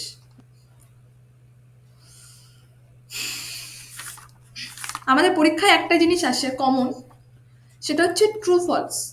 আমরা সবাই জানি 15 মিনিটের মধ্যে শেষ হবে, এটা আমরা এটা করি। ট্রু ফলস আসে তো প্রত্যেকবার নেটে, কিন্তু এটা দিবেই দেবে, মানে দেবে মাস্ট, যে ট্রু অ্যান্ড ফলস। তো এই ট্রু ফলস আমরা কিভাবে আইডেন্টিফাই করতে পারি? যে তার আগে আমাদের একটু দেখে নিতে হবে যে কোনটা কি বচন। সেটা যেহেতু তোমরা জানো না, ওটা পারবে না, দরকার নেই, দাঁড়াও ট্রু ফলস পরে করবো।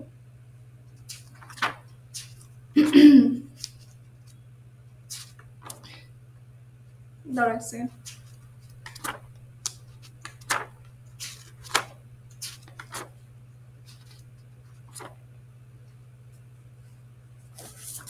জিনিস করাই, সেটা হচ্ছে সিলোজিজম।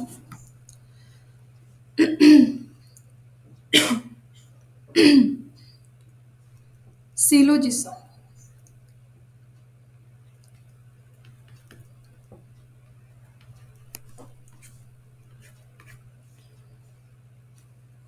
তো এই সিলোজিজমটা প্রায় আসে পরীক্ষা, এবং আমরা অনেকেই করতে পারি, আবার অনেকে করতে পারি না। এই সিলোজিজমটা কি টার্ম সবসময় আমাদের দেখে নিতে হবে, যে আমরা যে পড়াটা পড়ছি এই শব্দটা কোত্থেকে এসেছে। সিলোজিজম কিন্তু এটা একটা ইংলিশ শব্দ, বাট কিন্তু এই শব্দটা এসছে গ্রিক টার্ম থেকে বা গ্রিক শব্দ থেকে। এর মানে, এই সিলোজিজমের মানে কি? সিলোজিজমের মানে হলো লজিক। ডিডাকটিভ আর্গুমেন্টকে লজিকের সাহায্যে যে প্রুফ করায় তাকে বলা হয় লজিক্যাল ডিডাকশন বা সিলোজিসম, এবং এটি এক ধরনের লজিক। অর্থাৎ আমি যদি ছোট করে বলি তাহলে এটা কিন্তু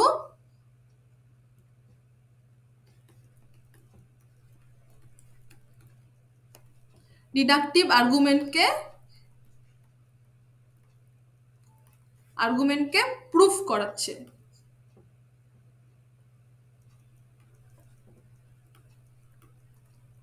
যদি প্রশ্ন আসে, অলরেডি প্রশ্নটা চলে এসছে যে সিলোজিসম কি কাকে প্রুফ করছে, ডিডাকটিভ, ইন্ডাকটিভ, হাইপোথেটিক্যাল, অ্যানালিটিক্যাল নাকি সার্কুলার, তখন কিন্তু গুলিয়ে ফেলো না। সিলোজিসম কিন্তু সবসময় ডিডাকটিভ আর্গুমেন্টকে প্রুফ করায়, ডিডাকটিভ আর্গুমেন্টকে কিন্তু সিলোজিসম সবসময় প্রুফ করায়।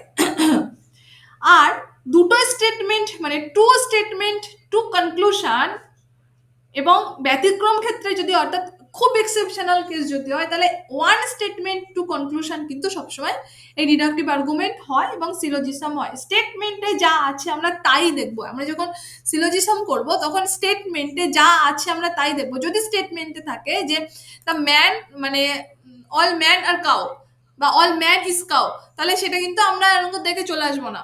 আমরা দেখবো যে স্টেটমেন্টে কি আছে, স্টেটমেন্টে যা আছে তার ভিত্তিতে আমরা সবকিছু ড্র করবো। এই কেন এটা বললাম সেটা আমরা পরে দেখবো, পরে মানে বুঝবো, এখন বুঝতে পারবো না। দাঁড়াও, কোথায় কি সব চলে গেল। আচ্ছা, আর্গুমেন্টের যা ক্যারেক্টারিস্টিক্স ছিল, আমরা যেটা আর্গুমেন্ট পড়েছিলাম, সেই আর্গুমেন্টের যা যা বৈশিষ্ট্য ছিল সবগুলোই কিন্তু এই সিলোজিসমের বৈশিষ্ট্য হবে। অর্থাৎ সিলোজিসম সাধারণত কি করছে, ডিডাকটিভকে প্রুফ করলেও অ্যানালিটিক্যাল বা অ্যাপ্রোচের ভিত্তিতে কিন্তু প্রুফ করে। ডিডাকটিভকে প্রুফ করছে, কিন্তু তা হলেও এই অ্যানালিটিক্যাল কম্প্যারিজন বা অ্যাপ্রোচের ভিত্তিতে কিন্তু এই ডিডাকটিভকে প্রুফ করছে। এখানে নো অ্যাজাম্পশন, অর্থাৎ সিলোজিসমে কোনো অ্যাজাম্পশন থাকে না। সিলোজিসমকে প্রুফ, এবং দেখো এটা সিকোয়েন্স আছে এখানে।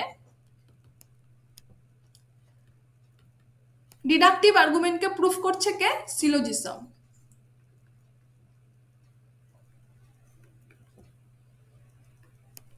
সিলোজিসমকে প্রুফ করছে কে, ভেন ডায়াগ্রাম।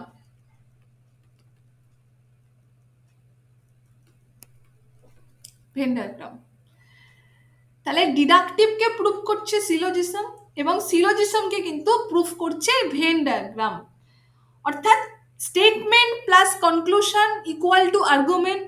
আর্গুমেন্টের মধ্যে আসছে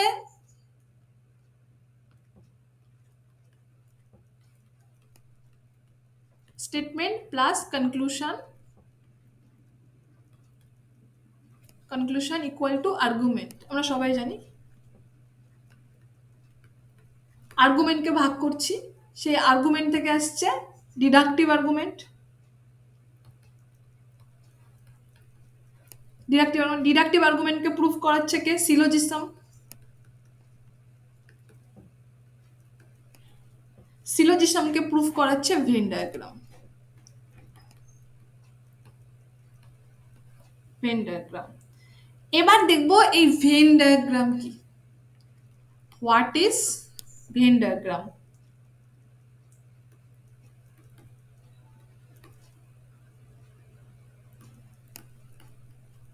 হোয়াট ইজ ভেন ডায়াগ্রাম। দেখো, এই ভেন ডায়াগ্রাম এটাও কিন্তু একটা কি না, গ্রিক টার্ম।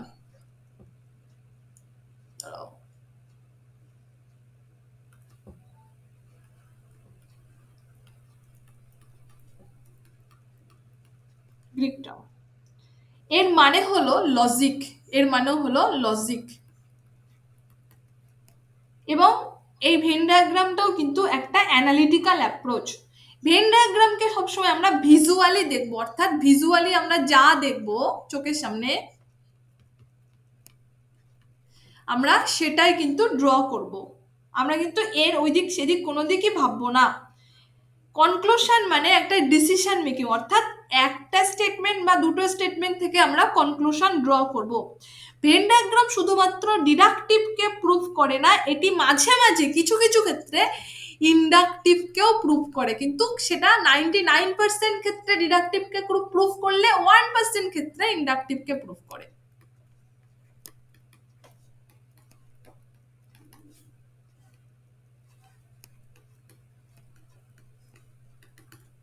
প্রুফ করে। আর কি দেখবো আমরা?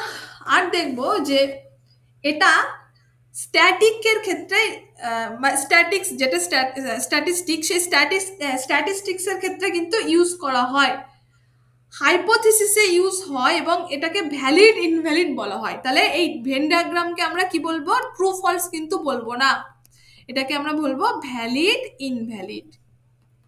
Valid invalid. আমি ছোট্ট করে একটা ভেন ডায়াগ্রাম ড্র করলে বুঝতে পারবে। যেমন অল ম্যান আর মোর্টাল,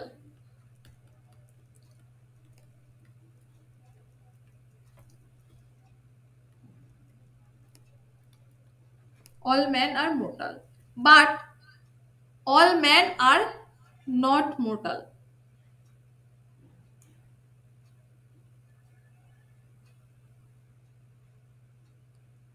তো এই অল ম্যান আর মোর্টালটাকেই যদি আমি ড্র করি, তাহলে এটাকে ধরো যদি আমি ম্যান বলি,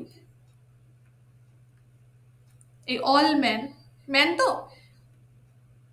এর উপরে আরেকটা টানবো, সেটাকে আমরা বলবো মোর্টাল। অর্থাৎ কি হচ্ছে? মোর্টালের আন্ডারে কিন্তু ম্যান যাচ্ছে। বোঝা মানে ভালো করে বুঝবে, বুঝতে না পারলে আবার বলবে, আবার বোঝাবো। এখানে আগে আর্গুমেন্টটা দেখো কি বলছে। অল ম্যান আর মোর্টাল, ম্যানটা কিন্তু মোর্টালের আন্ডারে যাচ্ছে, মোর্টাল কিন্তু ম্যানের আন্ডারে আসছে না। তাই এই বড় সার্কেলের মাঝখানে কিন্তু ছোট সার্কেলটা টানতে হবে, অর্থাৎ ম্যান, সমস্ত ম্যান মোর্টালের মধ্যে আসছে, অর্থাৎ অল ম্যান আর মোর্টাল। বোঝাতে পারলাম? বোঝাতে পারলাম কি? হ্যাঁ ম্যাম, বুঝতে পেরেছি। হ্যাঁ ম্যাম। এটাকে বলা হয়, এই ভাগটাকে বলা হয় ইউনিয়ন। ইউনিয়ন। নেক্সট আরেকটা ভাগ, সাম ম্যান আর মোর্টাল।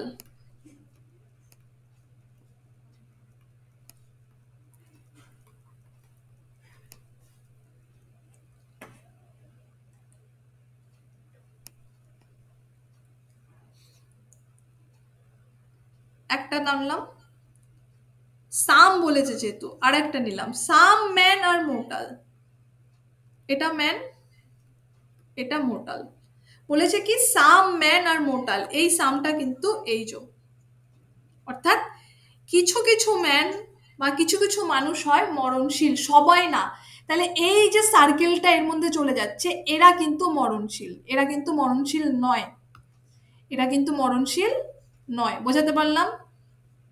আবার এরাও কিন্তু ম্যান নয়। বোঝাতে পারলাম কি? ক্লিয়ার? হ্যাঁ ম্যাম। হ্যাঁ। হ্যাঁ, বুঝেছি। এটাকে বলা হয় ইন্টারসেকশন।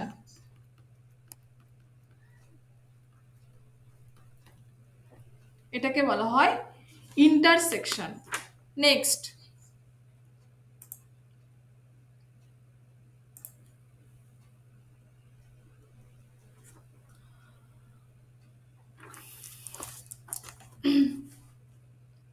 এটাকে বলবো আমরা ইউনিভার্সাল সেট।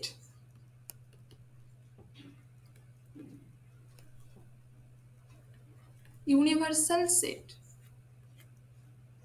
যেমন সাম ম্যান আর কাউ।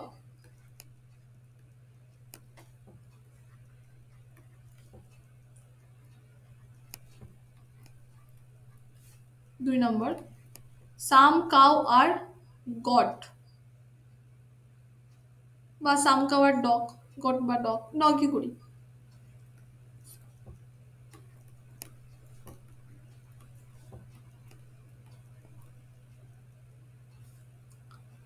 আচ্ছা 3 নম্বর লিখি, সাম ম্যান আর কাউ, সাম কাউ আর ডগ। আচ্ছা, অল ডগ আর এনিম্যাল। এবার এটাকে কি করে ড্র করব? দেখো সাম ম্যান, আমি কি বলেছি যে আমি শুধু দেখব যে স্টেটমেন্ট বা প্রপোজিশন বা হচ্ছে প্রিমাইসেসে কি দেওয়া আছে। কোনো ম্যান কাউ হয় না বা গরু হয় না, আমরা খুব ভালো করে জানি, কিন্তু আমরা ইধার উধার ভাববো না, আমরা শুধু স্টেটমেন্টটা দেখবো, সেই মতো আমরা ড্র করব। তাহলে সাম ম্যান আর কাউ, সাম ম্যান আর কাউ, এটা ম্যান, এটা কাউ। এইগুলো কিন্তু এই সাম, অর্থাৎ কিছু কিছু মানুষ হয় গরু। নেক্সট, সাম কাউ আর ডগ, সাম কাউ আর ডগ, এটা কিন্তু সামের মধ্যে পড়ছে, এটা ডগ। নেক্সট, অল ডগ আর এনিম্যাল, অর্থাৎ এইবার দেখো এখান থেকে টানো, সমস্ত ডগ আর এনিম্যাল। এই লাইনটা তো কিন্তু কিছুতেই কোথায় যাওয়া যাবে না, কাউয়ের মধ্যে যাওয়া যাবে না। দেখো আমি একদম লাইনের উপর দিয়ে টেনে নিয়েছি। ডগটা কিন্তু পুরোটাই এই এনিম্যাল সার্কেলের মধ্যে আছে, কিন্তু এনিম্যাল সার্কেলের কিছু কিন্তু কাউয়ের মধ্যে যায়নি। এখন যদি কনক্লুশন আসে একটা যে সাম কাউ আর এনিম্যাল, তাহলে কি সেটা ট্রু হবে না ফলস হবে বলো দেখি, তোমাদের মাথায় কেমন বুদ্ধি। যদি একটা কোয়েশ্চেন্স আসে ট্রু সাম হবে। কাউ আর এনিম্যাল, তাহলে এটা কে বলছে? রাহুল বলছে ট্রু হবে। True হবে। বাকিরা হ্যাঁ ম্যাম, ট্রু ট্রু হবে। হবে এটা। কেন হবে? কেননা ওর সার্কেলটা তো ডগের যখন মধ্যে তো বাড়ানো ঢুকেছে হচ্ছে। ওটা কাউয়ের মধ্যে চলে আসছে। একদমই তাই, এই যে জায়গাটা, এই জায়গাটার জন্য কিন্তু ওটা ট্রু। যদি প্রশ্ন আসে সাম এনিম্যাল আর ম্যান, তাহলে কি সেটা ট্রু হবে না ফলস হবে? ফলস হবে। হবে। ফলস হবে। একদমই। তো এই হচ্ছে মোটামুটি ভেন ডায়াগ্রাম। এখনো আরো কিছু বোঝানোর আছে, সেটা আমরা পরবর্তী ক্ষেত্রে দেখব। আজকে বলো এই পর্যন্ত কি বুঝতে কোনো প্রবলেম হলো, একদম প্রথম থেকে এই পর্যন্ত? না ম্যাম, হয়নি। না ম্যাম। বেশ, তারও আমি একটু এটা করে নিই, নাহলে